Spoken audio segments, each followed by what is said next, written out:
అది కాదండి, చంటి బిడ్డలుంటే ఇంకా ఎక్కువ డబ్బులిస్తారని. అవసరం లేదు. నువ్వు నీ వాలకం చూస్తే ఏదో తేడాగా ఉంది. ముందిక్కడి నుండి వెళ్ళు. అయ్యో అది కాదండి. అయ్యో నేను చెప్పేది వినండి. అయ్యో వెళ్ళు. భలే గొప్పదానులే, వెళ్ళు.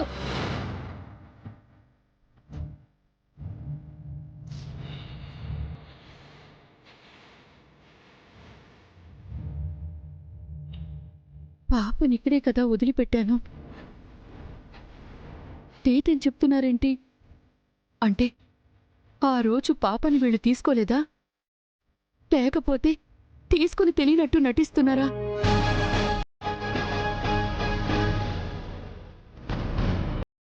నా కూతురి కాపురం కోసం పాపని దూరం చేశాను. కొన్ని రోజుల తర్వాత తల్లి దగ్గరికి చేర్చాలనుకుంటే ఇలా జరుగుతోందేంటి? నా మనవరాలేమైంది? ఎక్కడుంది?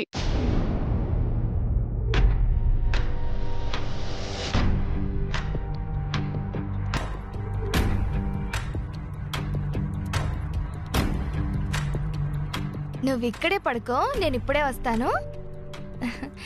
మేడం, నేనిప్పుడే వస్తాను.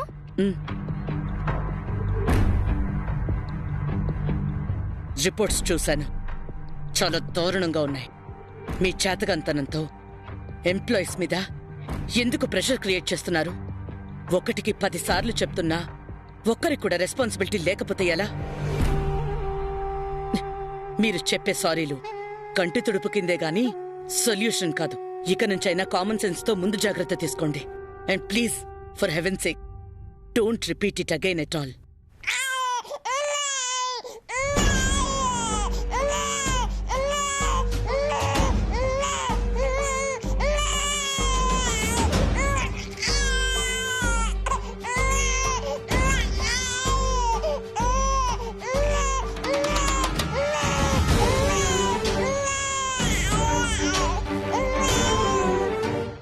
నవ్య, నవ్య,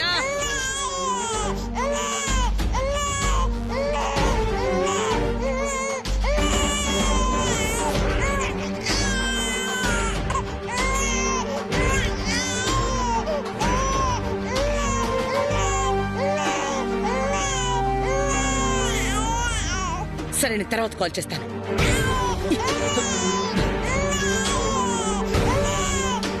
పాప ఏడుస్తున్నా పట్టించుకోకుండా ఎక్కడికి వెళ్ళింది? వర్క్ డిస్టర్బెన్స్ అవుతుందన్న కామన్ సెన్స్ కూడా లేదా?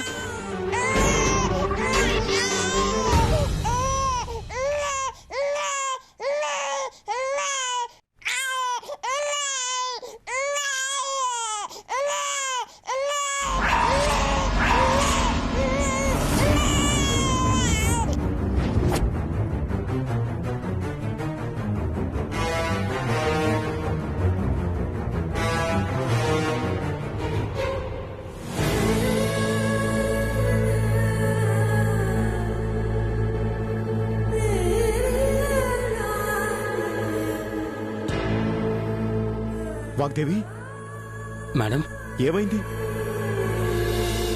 ఈ ఫ్యాన్ ఎలా కింద పడింది?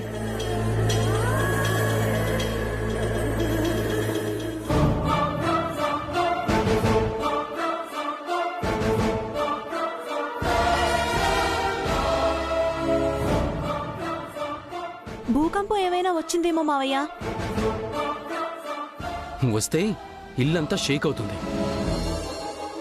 ఈ ఒక్క బ్లాక్ కాదు, ఏం మనిషి వనజ ఎప్పుడేం మాట్లాడాలో తెలీదు.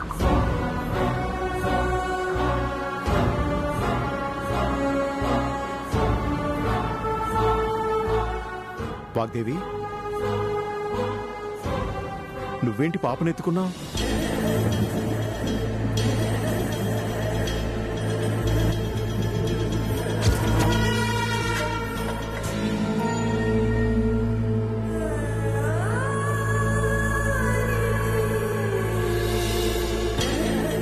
నేను వర్క్ చేసుకుంటుంటే సడన్ గా పాప ఏడ్చింది. ఎవరూ లేరని ఊరుకోబెట్టడానికి నేను లేచాను. అప్పుడే ఆ ఫ్యాన్ కింద పడింది. అంటే పాప ఏడుపు మిమ్మల్ని సేవ్ చేసిందన్నమాట.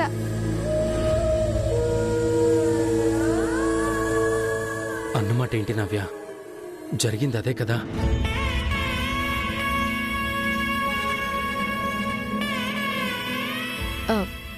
ఇంత జరుగుతున్నా బ్రాహ్మణి ఎక్కడా కనిపించట్లేదు.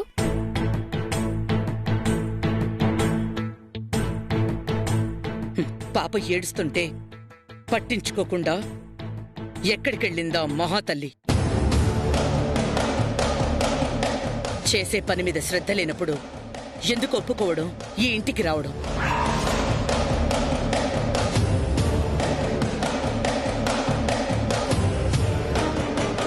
అదిగోండి ఆంటీ, వస్తున్నారు పాపకి అమ్మ నాన్న.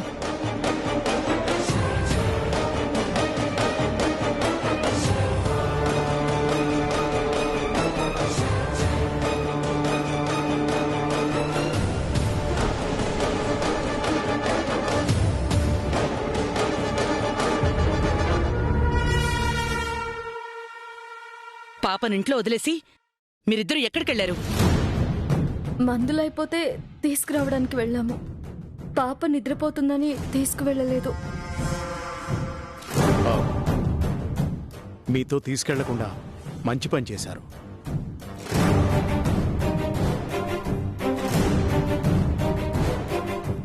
లేదంటే చాలా పెద్ద ప్రమాదం జరిగేది. ఏమైంది డాడ్? నువ్వు తెచ్చుకున్న కూతురు మీ అమ్మ ప్రాణాలు కాపాడింది.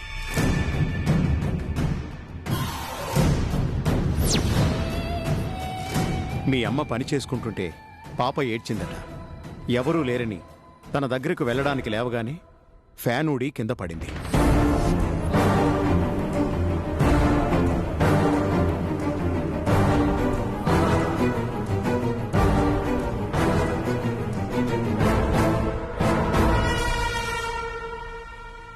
ఇప్పటికైనా నమ్ముతారా? ఈ పాప దేవుడిచ్చిన వరమని? కళ్ల ముందు సాక్ష్యం కనబడుతుంటే నమ్మకుండా ఎలా ఉంటావు రాహుల్?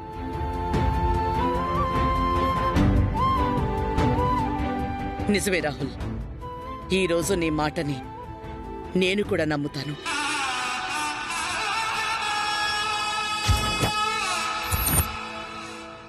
ఈ పాప మనకి సంబంధం లేని అమ్మాయి అనుకున్నాను, కాని నన్ను కాపాడి మా మధ్య ఏదో బంధం ఉన్నట్టు గుర్తు చేసింది.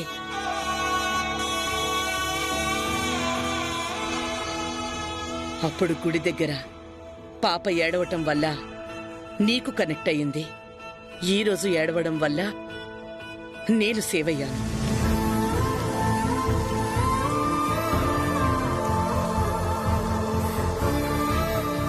నన్ను సేవ్ చేసినందుకు థ్యాంక్ యూ సో మచ్.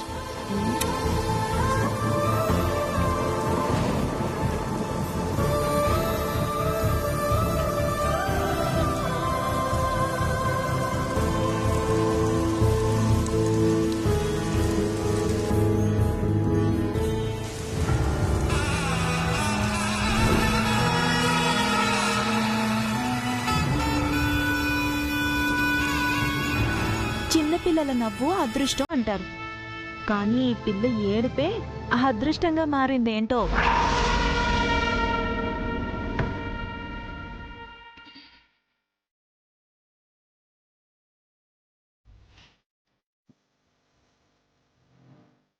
నమస్కారం వాగ్దేవి గారు.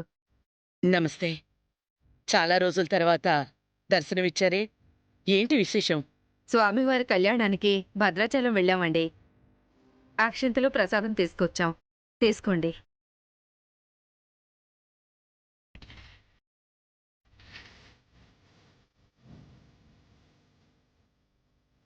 వెళ్ళొస్తామండి. చాలా సంతోషం.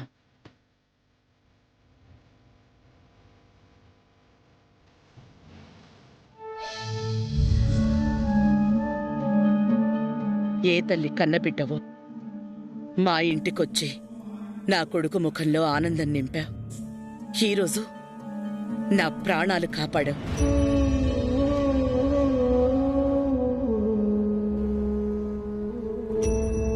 నీలాంటి లక్కీ గర్ల్ని దూరం చేసుకున్నందుకు మీ అమ్మ నిజంగా చాలా దురదృష్టవంతురాలు.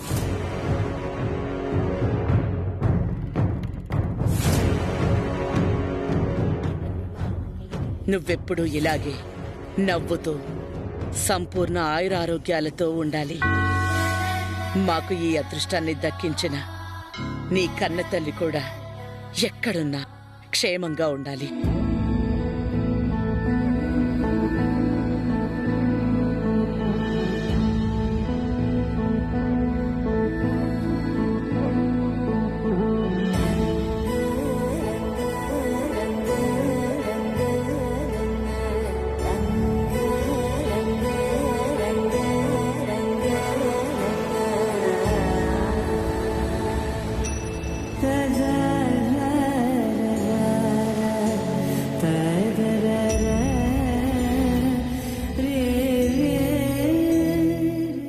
పద బ్రాహ్మణి.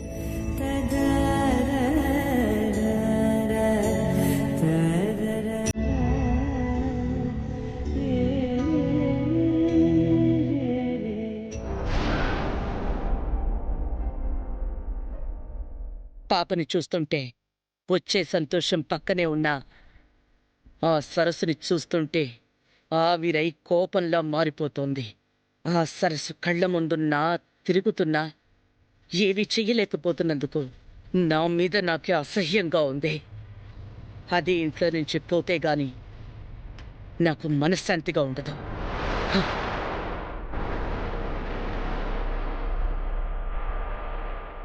పాపని దూరం చేయాలి, సరస్సుని బయటికి పంపించాలనుకుంటే మేడం ఏంటి ప్రీతి?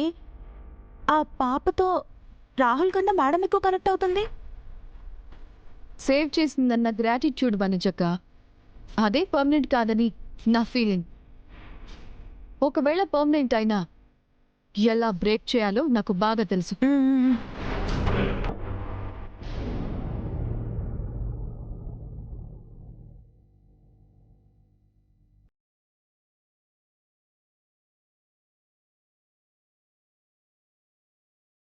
మీ నాన్న అన్నట్టు నిజంగా నీలో ఏదో మ్యాజిక్ ఉంది తల్లి. అందుకే నిత్యం రగిలే అగ్నిపర్వతం లాంటి మా మేడం గారి కోపాన్ని కరిగే మంచు కొండలా మార్చేశావు. ఇన్ని రోజులు దూరం పెట్టిన నిన్నే ఈరోజు ఆశీర్వదించేలా చేశావు. ఏంటి అలా చూస్తున్నావు? నేను చెప్పింది నిజం తల్లి, అనుభవంతో చెప్తున్నాను. మేడం గారి కోపం ఏంటో ఈ ఇంట్లో నాకన్నా ఎక్కువ ఎవరికీ తెలియదు. అలాంటి కోపాన్ని, అంత పెద్ద మనిషిని నువ్వు గెలిచావు. పరాయి మనిషిలా చూస్తున్న ఆ మనసు నీ గురించి ఆలోచించేలా చేశావు. నిజంగా ఇది గొప్ప విషయమే.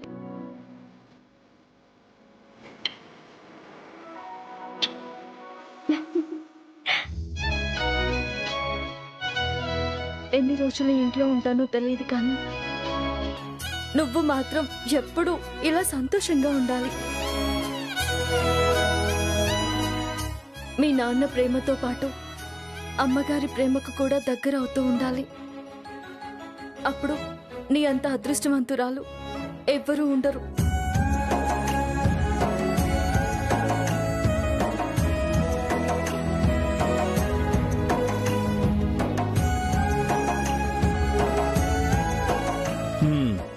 ఆ అదృష్టాన్ని పాపకి మాత్రమే ఎందుకు, నువ్వు కూడా అందుకోవచ్చు కదా. మంచి అన్నది మనిషి మనిషికి మారుతుంది. వరాన్ని శాపంగా, సంతోషాన్ని దురదృష్టంగా మార్చింది మీరు. మళ్ళీ అలాంటి గతిని ఎందుకు కోరుకుంటారు? అంతా నీ ఆలోచన మీదే ఆధారపడి ఉంటుంది బ్రాహ్మణి. కలవాలన్నా విడిపోవాలన్నా అది మన చేతుల్లో లేదు, ఆ దేవుడి రాతలో ఉంది. ఆ రాతని చూశాను కాబట్టే ఇంత నమ్మకంగా దూరం జరుగుతున్నాను. నువ్వు చూసింది రాత్రి కాదు, నీకు నువ్వుగా గీసుకున్న గీతని. అది చెరిపేసి ఆలోచిస్తే భవిష్యత్తు మారుతుంది. రాతో గీతో నాకు తెలీదు. నేను మాత్రం ఇలాగే నాకు నచ్చినట్టుగా, నేను నమ్ముతున్నట్టుగానే ఉంటాను. మీ మాటలకి మారను. నా సరస్సు దూరమైనప్పుడు నేనింతకన్నా మొండిగా ఉన్నాను, కానీ నీ వల్ల మారాను. ఏదో ఒక రోజు నీలో మార్పు రావాలని మనస్ఫూర్తిగా కోరుకుంటున్నాను.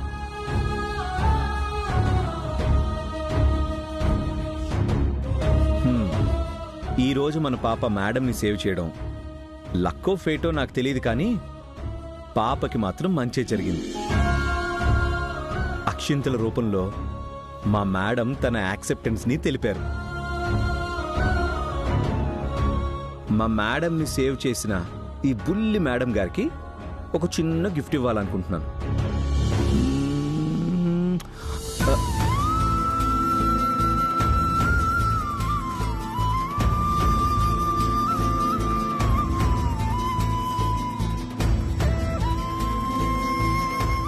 ఏంటిది? పాపను అడ్డు పెట్టుకుని ఎందుకు ఇలా ప్రవర్తిస్తున్నారు? కొంచెం కూడా మంచి మర్యాద లేదా? బ్రాహ్మణి, కోపడుకు బ్రాహ్మణి. నేనేం కావాలని చేశానా ఏంటి? పాపను ముద్దు పెట్టుకోబోతుంటే నువ్వు పక్కకు తీసావు. ఆ ఫోర్స్లో కంట్రోల్ తప్పి ఏదో అలా. ఒక్కసారి అంటే ఏదో అనుకోవచ్చు, కానీ వచ్చినప్పటి నుంచి చూస్తూనే ఉన్నాను. ఏదో ఒక రకంగా నన్ను ముట్టుకోవాలని చూస్తున్నారు. వాట్? నేను నిన్ను ముట్టుకోవాలని చూస్తున్నానా? నటించకండి. మీరు ఇలాగే ఉంటే మాత్రం నేను ఇక్కడ ఉండను. ఎవరి కోసమో ఆలోచించకుండా వెళ్ళిపోతాను.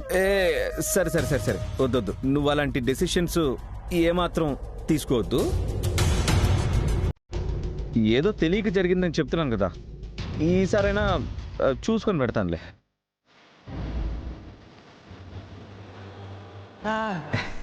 నీకు కాదు బ్రాహ్మణి, పాపకి.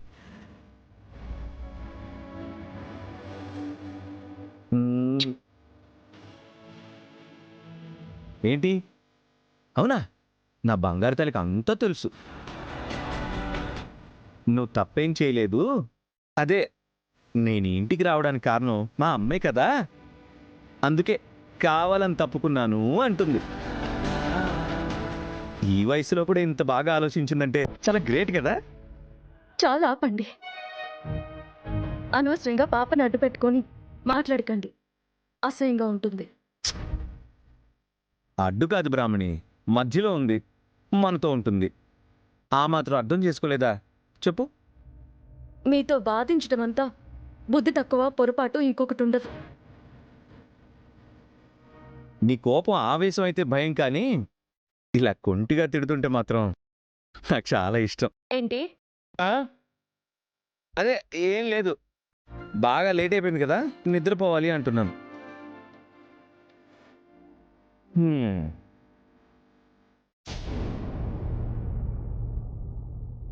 హాయ్, నువ్వేనా మా ఇంటికి వచ్చిన కొత్త గెస్ట్వి? నా పేరు లక్కీ. నేను హాస్టల్లో ఉంటాను, అప్పుడప్పుడు వస్తాను. నాకు షేక్ హ్యాండ్ ఇవ్వవా? హో, నీకు రాదా? చాలా సింపుల్. ఎందుకు ఏడుస్తున్నావు? ఇలా హ్యాండ్ ఇచ్చి షేక్ చేయాలి, సింపుల్. అలా చేస్తే పాప చెయ్యి నొప్పి పుడుతుంది. చిన్న పిల్లలతో ఎలా ఆడుకోవాలో తెలీదా? ఓ ఓ ఓ. Mummy, mummy. లక్కీ, ఏమైంది? ఎందుకు ఏడుస్తున్నావు? నేను పాపతో ఆడుకుంటుంటే అత్తమ్మ కొట్టింది. ఏంటి? పద. నవ్య, లక్కీని ఎందుకు కొట్టావు? ఆట అని చెయ్యి నొక్కేస్తున్నాడు వదినా. అందుకని కొట్టేస్తావా? చిన్నపిల్లతో సెన్సిటివ్ గా ఉండాలి కదా అని. వీడేమైనా పెద్దోడా? ఎవరితో ఎలా ఉండాలో తెలియడానికి ఇంత చిన్న విషయానికి నువ్వు చెయ్యి చేసుకోవడం మాత్రం కరెక్ట్ కాదు. సారీ వదినా. మనజా, ఎందుకు అరుస్తున్నావు? అరవడం కాదండి, ఒక అనాథ కోసం మీ చెల్లి మన అబ్బాయిని కొట్టింది. వీడేం చేయకుండా అవి ఎందుకు కొడుతుంది? లక్కీ, ఏం చేసావు? పాపతో ఆడుకున్నాను డాడ్. ఆడుకుంటే పాప ఎందుకు ఏడుస్తుందిరా? మీరేంటండి ఇలా మాట్లాడుతున్నారు? తప్పు మీ చెల్లి చేస్తే వీణ్ణి క్వశ్చన్ చేస్తున్నారేంటి?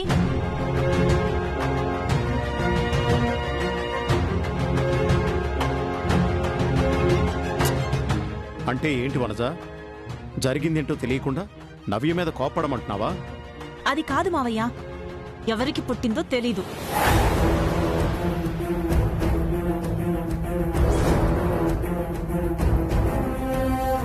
అడ్రస్ ఏంటో కూడా తెలీదు.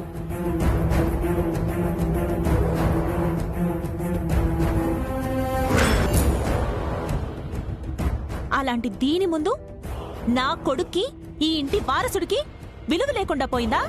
వదినా ప్లీజ్ పాప గురించి అలా మాట్లాడుతూ. నేనన్నది నిజమే కదా రాహుల్, మార్చేలా మాట్లాడమంటావు? వనజ ఇంకా ఆపుతావా? లక్కీని తీసుకొని లోపలికెళ్ళు. ఎందుకెళ్ళాలండి? ఈరోజు మన అబ్బాయిని అన్నారు, రేపొద్దున్న అనాథ కోసం మిమ్మల్నో నన్ను తక్కువ చేస్తారు. వనజ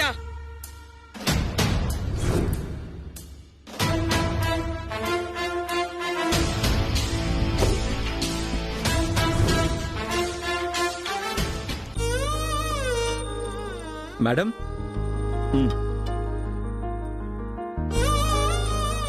బాగుంది. సో ఫైనల్ గా మన సామ్రాట్ మ్యారేజ్ ఫిక్స్ అయిందన్నమాట. అవును మేడం, ఎన్ని గొప్ప సంబంధాలు వచ్చినా కాదని ఒక సాదా సీదా రిటైర్డ్ బ్యాంక్ ఎంప్లాయ్ కూతుర్ని చేసుకుంటున్నాడు. పేరు ఓ శ్రీవల్లి. అన్ని విషయాల్లో చాలా క్యాలిక్యులేటెడ్ గా ఉండే సామ్రాట్ ఖచ్చితంగా తన మ్యారేజ్ విషయంలో తన మార్క్ చూపిస్తాడు. కరెక్టే మేడం, కానీ మన సామ్రాట్ మనస్తత్వానికి ఆ అమ్మాయి ఎలా అడ్జస్ట్ అవుతుందా అని చిన్న టెన్షన్ మేడం. అలా ఏం కాదండి, అంతా మంచి జరుగుతుంది. పెళ్ళిళ్ళు స్వర్గంలో నిర్ణయించబడతాయి అంటారు. అలాంటి పెళ్లికి దేవతల దీవెనలు తప్పకుండా ఉంటాయి. దేవతల దీవెనలతో పాటు మీరు దీవించండి. దేవతలారా దీవించండి. ప్రతిరోజు సాయంత్రం 6:30 మన అభిమాన ఛానల్ జీ తెలుగులో.